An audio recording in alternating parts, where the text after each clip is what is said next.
Pemirsa masih di IDX Season Closing dan di segmen ini kami akan mengajak Anda untuk menyimak topik pilihan yang berhasil dihimpun oleh tim redaksi kami.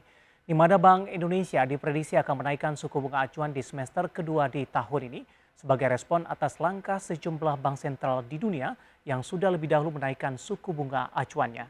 Kenaikan suku bunga ini pun diprediksi akan mendorong kinerja fundamental emiten perbankan.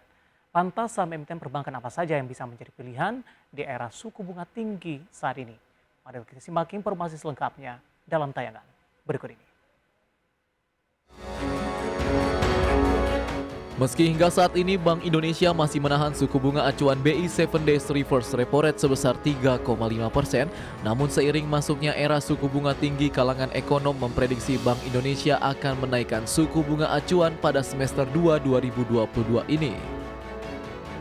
Ekonom CGS, CIMB, Lim Pi Ying, dan Nazmi Idrus dalam risetnya yang dikutip Kamis kemarin mengestimasi pada paruh kedua tahun ini Bank Indonesia akan menaikkan suku bunga acuan sebanyak 3 kali, masing-masing sebesar 25 basis poin.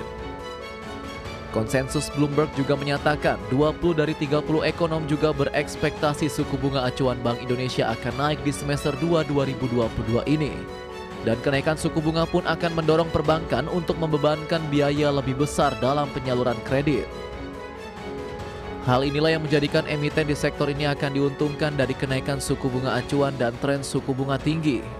Dan Bloomberg Intelligence pun menjagokan PT Bank Sentral Asia Tbk sebagai perusahaan yang paling diuntungkan dengan kondisi ini. Hal itu mengacu pada kinerja Bank BCA sepanjang kuartal pertama tahun ini yang mencatat pertumbuhan current account saving account atau CASA tertinggi di antara bank big caps lainnya, yakni sekitar 22%. Sementara rata-rata kompetitornya hanya tumbuh 15%. Meski demikian, kelebihan yang dimiliki bank swasta terbesar di Indonesia ini tidak otomatis menjamin kinerjanya di pasar modal menjadi yang paling terdepan. Pasalnya, dengan rasio price to earning ratio atau PER sebesar 24 kali, valuasi emiten berkode saham BBCA ini sudah tak lagi murah.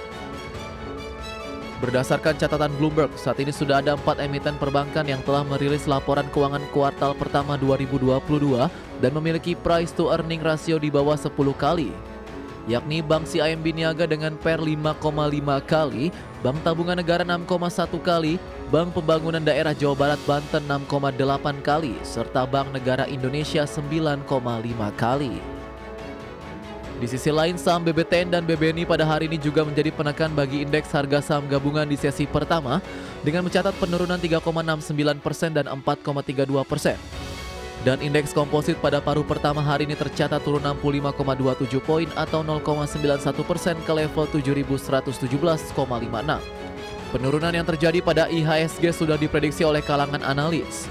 Penurunan tersebut diprediksi terus berlanjut jelang rencana pengumuman Fed Fund Rate bulan ini yang kemungkinan besar akan dinaikkan.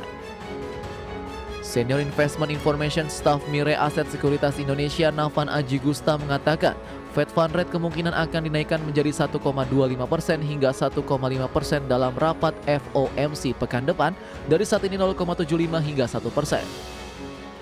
Namun Navan optimistis IHSG masih akan mendapat sentimen positif ke depannya dan bisa ditutup di atas level psikologis 7.600 di tahun ini. Berbagai sumber IDX Channel.